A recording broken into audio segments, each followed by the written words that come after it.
All right, I think I'm good right here. Standing here is right. Focal length. What is up, you guys? Welcome back to the channel. Today we are in my brand new room. This room's kind of meant for filming YouTube videos, so hopefully you guys will obviously get a bigger tour of this, but right now it's just a black painted wall with the shelf in front of it with some stuff on it. It is being turned into a studio space, so I'm excited to show you guys how that's gonna look. But until then, I want to talk to you guys about my story on how I took pictures of one of my childhood idols. That childhood idol being Travis Barker. Travis Barker to me was a huge influence on how I wanted to live my life. From the way he dressed to the way he portrayed himself, his whole style and the way he was perceived was exactly how I wanted to be. That played a huge role in me buying famous t-shirts. That played a huge role in me getting into skateboarding and the way that I walked and dressed and acted. So growing up, I was always fascinated once I got into photography on how I could one day take pictures of Travis Barker. And it happened this last year at TwitchCon San Diego. So I wanted to give you guys an insight on how that opportunity came and how it came about. So let's get into it. So as you guys know, I am a touring music photographer. So I've toured with artists such as Panic at the Disco, Lord, Marshmello, and a couple other handful of super talented musicians.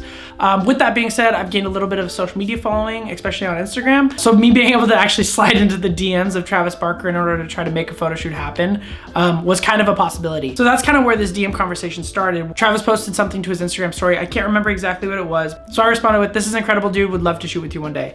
Which was a shot in the dark. Shoot your shot, kids, because sometimes it works. Because to my surprise, Travis actually responded to the DM and said, "Def, let's do it," which to my mind, it blew my mind. I was like, holy shit, Travis Barker's replying to my DM. That is wild. But to this day, Travis, if you ever see this video, thank you, because that actually changed. It was like, so I didn't even respond to the DM because I didn't want to sound too like excited or thirsty for the opportunity to ever shoot stuff with it one day. So the DM kind of died, nothing happened. Fast forward a little bit, at TwitchCon last year in San Diego. If you guys don't know what TwitchCon is, Twitch is a platform where you can live stream video games, just chatting, you can hang out with people online essentially, and watch and interact with those people. So they do a convention every year down in San Diego called TwitchCon. I went down to TwitchCon last year to take some photos with some friends who are influencers within the Twitch world. And while I was down there hanging out with them, I found out that the surprise performer at the TwitchCon concert that year was going to be Blink-182, which was so fucking crazy to me because I had never seen Blink-182 live. I've been a fan since I was super, super young, and I was tripping out about it. I instantly, in my head, I'm like, holy shit, I have a DM conversation with Travis Barker. I should hit him up. So I hit him up randomly right after I said, let's with nothing between our last conversation, hit him up randomly, and I said, "Yo, I'm out here shooting some stuff at TwitchCon. Would be dope to link if you get a second." And to my surprise again, he responded and he said, "Hit you when I get there." And just that in itself, I was like, holy shit. All I responded was, "Yes, sir." I was like hyped on it. So the fact that he told me he was gonna hit me once he gets to the concert, I was like, all right, cool, I'm gonna chill. In this industry, I'm not a huge fan of being like super pushy, more of a fan of waiting for your opportunity and then capitalizing on that as much as possible. So I waited and I got no DM. He never hit me up. So I was like, all right, maybe this is just not gonna happen. But with that being said, I was at the TwitchCon concert with the group of influencers that I was shooting with and hanging out with. And I was backstage with them and they were all going to do a meet and greet with Travis. So I was like, all right, I'm gonna tag along with you guys. I'm not gonna like get in the meet and greet. I'll just chill behind. And if an opportunity comes up where I can say something, I'll definitely say something. So they all went to this meet and greet. The meet and greet happened. They all got photos with all of Blink-182, which is fucking crazy, you guys. My like childhood self was freaking out. And then Travis starts walking away. And he starts walking away because they're done with the meet and greet. So I walk up to Travis, super, super casual, like very calm. And I'm like, "Hey man, what's up? My name's Jake. I've been DMing with you on Instagram a little bit about taking some possible photos." And he looked at me, he was like, "Oh, holy shit, I never hit you back." He was like, "Yo, I never hit you back, my bad. Like, let's do it. You wanna come like kick it? We can shoot some shit." And he was instantly just the most cool, down-to-earth, rad person I've ever met. There's this quote that you never wanna meet your heroes. And that was the polar opposite of this situation. I was geeking out, like a pure excitement. He was one of the coolest people I've ever met. And so he was like, "Yo, let's shoot some stuff right now. You can come back before the show. You can shoot the whole show, blah, blah, blah, blah." So right after that, he hooked me up with his tour manager. He gave me an entire all-access pass in order to shoot the show. He took some portraits with me right there in the hallway and asked me if I wanted to come back before the show to shoot stuff. And I was just trying to be like as least pushy as possible. So I was like, "No, I'm cool, man. Thank you so much." The crazy part about all this is I only had this camera. I only had my Contax G2. I did not have a digital camera. So the only camera that I ended up using to take these photos with was this Contax G2.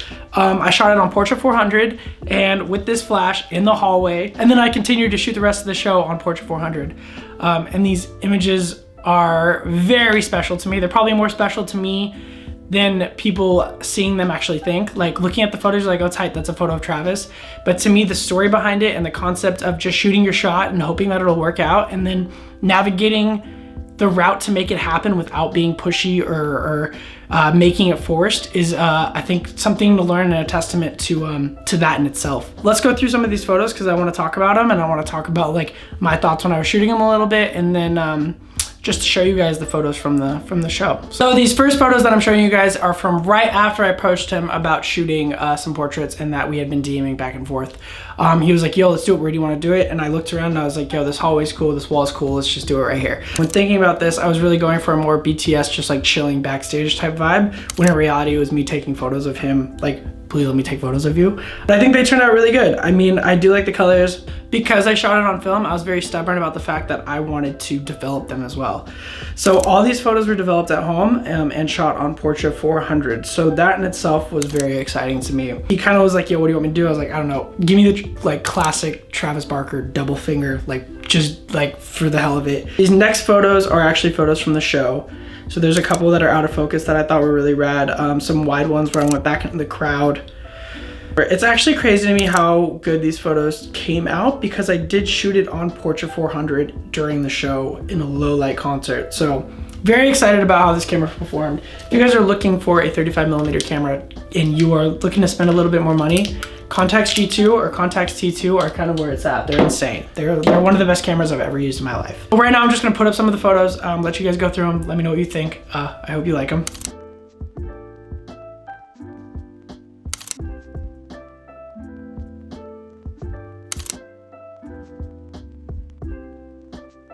Please comment down below which one of those photos were your favorite.